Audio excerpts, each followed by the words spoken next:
જય શ્રી કૃષ્ણ મિત્રો, વડીલો. આજે છે પવિત્ર પાવન પુરુષોત્તમ માસના શુક્લ પક્ષની ત્રીજ. તો આ સુદ ત્રીજના શુભ દિને માણીએ પુરુષોત્તમ માસની મહાત્યમ કથાનો ત્રીજો અધ્યાય અને મેના વ્રતની વાર્તા. અધ્યાય ત્રીજો, મળમાસ. કથાનો પ્રારંભ. શૌનકાદિ તથા અન્ય ઋષિઓ બોલ્યા, હે ભાગ્યશાળી સુત, નરના મિત્ર નારાયણે નારદને જે શુભ વચન કહ્યું હોય તે કહો. સુત બોલ્યા, હે શ્રેષ્ઠ બ્રાહ્મણો, નારાયણનું વચન તમે સાંભળો. નારદ આગળ તેમણે જે વચન કહ્યું તે જેવું મેં સાંભળ્યું તે પ્રમાણે કહું છું. શ્રી નારાયણે કહ્યું, હે દેવર્ષિ નારદ, ભક્તોના દુઃખને હરનારા મહાત્મા શ્રી કૃષ્ણએ રાજા યુધિષ્ઠિરને પૂર્વ જે કથા કહી હતી તે જ્યાં હું કહું છું. દુર્યોધને પાંડવોને દગાથી જુગારમાં હરાવી અગ્નિથી ઉત્પન્ન થયેલી ધર્મપરાયણ સતી દ્રૌપદીને સભાની સમક્ષ કસડી લાવીને દુષ્ટ દુશાસને વાળ પકડીને ખેંચી હતી તથા તેના વસ્ત્રો ઉતારવા માંડ્યા હતા. તે વેળા શ્રી કૃષ્ણે દ્રૌપદીને ચીરપુરી રક્ષણ કર્યું હતું. પછીથી શરત પ્રમાણે રાજ્યનો ત્યાગ કરી પાંડવો કામ્યક વનમાં ગયા હતા. ત્યાં સર્વ પાંડવો ઘણું જ દુઃખ પામ્યા હતા. એ દુઃખી પાંડવોને મળવા માટે ભગવાન દેવકી પુત્ર શ્રી કૃષ્ણ મુનિઓ સહિત કામ્યક વનમાં ગયા હતા. નકુલ તથા સહદેવે શ્રી કૃષ્ણના ચરણ કમળમાં ભક્તિથી નમસ્કાર કર્યા. દુઃખથી પીડિત દ્રૌપદીએ પણ સ્વસ્થ બની શ્રી કૃષ્ણને નમન કર્યા. પાંડવોને દુઃખી જોઈ શ્રી કૃષ્ણના શરીરમાં ક્રોધ ઉત્પન્ન થયો અને કૌરવોને બાળી નાખવાની તેમને ઈચ્છા થઈ. તેથી ભક્ત વત્સલ ભગવાનનું મુખ કરોડો કમળના જેવું વિકરાળ થઈ ગયું. ત્રણેય લોકને જાણે બાળી નાખવા માંગતા હોય તેમ આવેશથી બંને હોઠને દાંત વતી તે પીસવા લાગ્યા. શ્રી કૃષ્ણનું આવું રૌદ્ર સ્વરૂપ જોઈ તે વખતે અર્જુન વીર હોવા છતાં ધ્રુજી ઉઠ્યો.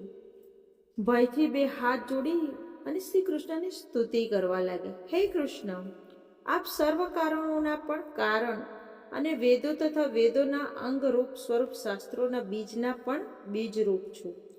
આપ જ જીવન માત્રના પાલન કરતા છો. એવા ઈશ્વર તમને શ્રી કૃષ્ણને હું વંદન કરું છું. પોતે સર્જેલા સમગ્ર જગતનો નાશ કરવા કેમ તૈયાર થાવ છો? આપના ક્રોધને શાંત કરો. ઘરમાં મચ્છરોને બાળી નાખવા પોતાનું ઘર કોણ બાળી નાખે? શત્રુવીરોનો નાશ કરનાર અર્જુને એ પ્રમાણે વિનંતી કરી. બે હાથ જોડી જનાર્દન શ્રી કૃષ્ણ ભગવાનને પ્રણામ કર્યા. અર્જુનની સ્તુતિથી ભક્તોનું દુઃખ હરનારા શ્રી કૃષ્ણ ભગવાન ચંદ્ર જેવા સૌમ્ય શાંત સ્વરૂપ થયા. પાંડવોએ શ્રી કૃષ્ણને પ્રણામ કર્યા અને વનના કંદમૂળ તથા ફળથી તેમનો સત્કાર કર્યો. ભગવાન શ્રી કૃષ્ણ બોલ્યા, હે કૌંતેય, હું સ્વયં પરમાત્મા હોવા છતાં સર્વ દુઃખોને સહન કરી લઉં છું. પરંતુ મારા ભક્તો ઉપર રાઈના દાણા જેટલું પણ દુઃખ આવે તો તે હું સહન કરી શકતો નથી. ભક્તોના દુઃખને દૂર કરવા માટે જ હું અજન્મા હોવા છતાં યુગે યુગે અવતાર ધારણ કરું છું. ત્યારે અર્જુને પૂછ્યું, હે પ્રભુ, અમારા આ દુઃખનો કોઈ ઉપાય છે? તે સાંભળી ભગવાન શ્રી કૃષ્ણએ કહ્યું, દરેક મનુષ્યએ પોતાના કર્મોનું ફળ ભોગવવું પડે છે. આ કર્મ બંધનોમાંથી મુક્ત થવા માનવીએ જપ, તપ, વ્રત, ઉપવાસ, કથા, પઠન, શ્રવણ, દાન, ધર્મ આદિ પુણ્યના કામ કરવા જોઈએ. આથી તેનો આત્મા નિસ્પૃહ અને પવિત્ર બનશે અને તે પોતાના કર્મોના બંધનોને તોડીને મુક્ત થશે. થોડા સમયમાં અધિક માસ આવે છે. આ માસમાં તમે વ્રત, જપ, દાન, પુણ્ય વગેરે પૂર્ણ શ્રદ્ધાથી કરશો તો તેના પ્રભાવે તમારું ગયેલું રાજ, સમૃદ્ધિ, વૈભવ, સુખ, ચેન તમને પાછા મળશે અને તમે સુખી થશો. ત્યારે અર્જુને પૂછ્યું, હે પ્રભુ, આ અધિક માસ વિશે અમે અજ્ઞાન છીએ અને તેના વિશે કાંઈ જાણતા નથી. આ માસ કેવી રીતે કરવો? તેનું પૂજન કેમ કરવું? તેનું મહાત્મ્ય શું છે અને તેનું ફળ શું છે? તે અમને વિસ્તારથી જણાવો. શ્રી કૃષ્ણ બોલ્યા, હે યુધિષ્ઠિર, અર્જુન મારું વચન ધ્યાનથી સાંભળો. હે ઉત્તમ વ્રતવાળા પુત્ર વગેરે જે મહિના, પખવાડિયા, ઘડીઓ, પ્રહરો, મુહૂર્તો, વર્ષો, યુગો તથા પરાર્ધ મહિના સુધીના જે કાળ વિભાગો છે, તેમજ નદીઓ, સમુદ્રો, શહેરો, પર્વત તથા નગરો, આ બધા પોતાના ગુણોને લીધે પૂજાય છે. હે અર્જુન, આવા સંજોગોમાં એક વધારાના માસની ઉત્પત્તિ થઈ અને તે મળ માસ મેલો કહેવાયો. આ સમગ્ર માસમાં સૂર્ય એક જ રાશિમાં રહેતો હોવાથી લોકો આ માસમાં કોઈ સત્કર્મ કરતા નહીં અને આ માસની ધૃણા કરવા લાગ્યા. લોકો પાસેથી પોતાની નિંદા સાંભળી એ મહિનો ઉદ્યોગ રહિત ઝંખવાણું પડી ગયું. જગત આખું આ મળ માસની નિંદા કરવા લાગ્યું. આ માસમાં કોઈ પણ શુભ કાર્ય થતું નહીં. સહુ એને ધૂતકારતા અને અપમાનિત કરતા. જગત આખાના ધિક્કાર અને દ્રોણાથી મળમાસ ત્રાસી ગયો. તે દુઃખી થઈ ગયો. તે દરેક દેવતાના શરણે ગયો, પણ કોઈ દેવે તેને આશ્રય ન આપ્યો. આથી સર્વ જગ્યાએથી અડધૂત થયેલો નિરાશામાં ડૂબી ગયેલો મળમાસ છેવટે છેલ્લા ઉપાય તરીકે જીવન માત્રને પોષતા શેષનાગની શૈયા પર બિરાજતા શ્રી લક્ષ્મીપતિ શ્રી વિષ્ણુ ભગવાનના શરણે ગયો. અમૂલ્ય રત્નજડિત સિંહાસન પર બેઠેલા વિષ્ણુ ભગવાનના દર્શન કરી તે વેળા પૃથ્વી પર દંડવત પ્રણામ કરી તેણે રડવા માંડ્યું. તે ગળગળી વાણીથી તેણે લક્ષ્મીપતિને પોતાનું દુઃખ કહ્યું. હે બૃહન્નાથ, નારદીય પુરાણના પુરુષોત્તમ મહાત્મનો મળમાસ કથાનો પ્રારંભ નામનો 3જો અધ્યાય સંપૂર્ણ. હવે પતિત પાવન પુરુષોત્તમ માસની કથાનું રસપાન કરીએ. મેના વ્રતની વાર્તા આપણે સાંભળીએ. એકવાર બ્રહ્મશ્રી વશિષ્ઠના પત્ની સતી અરુંધતી કૈલાશ શિખર પર આવ્યા. પાર્વતીએ સતીને અતિ માનપાન દીધા, જળપાન કરાવ્યા. એ પછી અરુંધતી પૂછવા લાગ્યા, હે ભવાની, આ પવિત્ર પાવન અધિક માસમાં મારે કયું વ્રત કરવું જોઈએ, જેથી કરીને અખંડ સૌભાગ્ય અને સંતતિની પ્રાપ્તિ થાય? આપ મને એ શ્રેષ્ઠ વ્રતની વિધિ વિશે કૃપા કરીને કહો ને. ત્યારે જગતજનની જગદંબા પાર્વતી બોલ્યા, હે દેવી, તમે પુરુષોત્તમ માસમાં કયું વ્રત કરવું તે વિશે પૂછ્યું છે, તો સાંભળો. એવું વ્રત મેના વ્રત છે. જે અરુંધતી બોલ્યા, હે માતાજી, એ વ્રતનો મહિમા શું છે? એ વ્રત કેવી રીતે કરવું? તેની વિધિ વિધાન શું છે?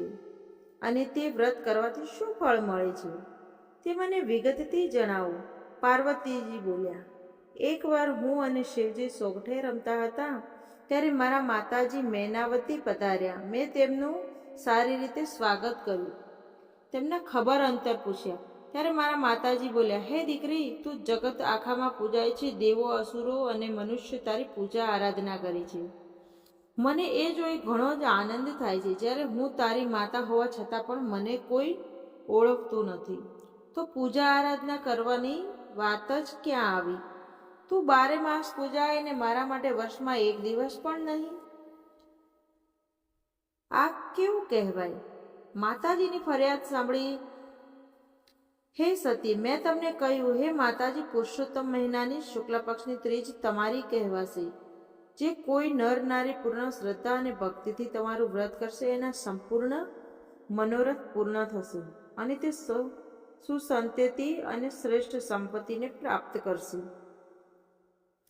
તેની જન્મો જન્મની દરિદ્રતા અને બાધાઓ નષ્ટ પામશે.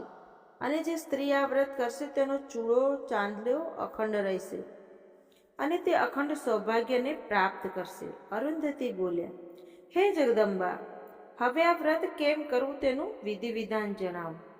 પાર્વતીજી બોલ્યા, હે સતી, પુરુષોત્તમ મહિનાની શુક્લ પક્ષની ત્રીજના દિવસે વ્રત કરનારે સવારે વહેલા ઉઠી નિત્યકર્મથી પરવારી ઘરમાં પવિત્ર જગ્યામાં એક બાજટ પર લાલ વસ્ત્ર પાથરી મારી માતા મેનાવતીની પુત્ર અને પતિ સાથે હાથી ઉપર બેઠા હોય તેવી સોનાની કે ચાંદીની મૂર્તિ બનાવવી, સ્થાપિત કરવી. મૂર્તિ ઉપર ધતુરાના 5 ફૂલ ચડાવવા, ધૂપ દીપ કરી નૈવેદ્ય ધરાવવું. મૂર્તિ ઉપર સુગંધિત દ્રવ્યો ચડાવવા, એકટાણું કરવું. આ પ્રમાણે આખો પુરુષોત્તમ મહિનો કરવો. મહિનો પૂરો થતાં વ્રતનું ઉજવણું કરવું. 5 દંપતીને સજોડે જમાડવા અને નવા વસ્ત્રો તથા દાન દક્ષિણા આપી તેમને રાજી કરવા. આ રીતે વ્રત કરવાથી મનુષ્યને કદી દુઃખ કષ્ટો પડતા નથી. દુઃખનો પડછાયો પણ તેનાથી દૂર રહે છે. અંતકાળે વ્રત કરનાર દેહ ત્યાગીને વૈકુંઠની પ્રાપ્તિ કરે છે. મેના વ્રત જે કરે તેના કોડ પૂર્ણ થાય છે. રિદ્ધિ સિદ્ધિ રહે, સેવામાં દુઃખ દરિદ્રતા દૂર થાય. હે માં ભવાની, જેવા મેના દેવીને ફળ દીધા એવા અમને પણ દેજો.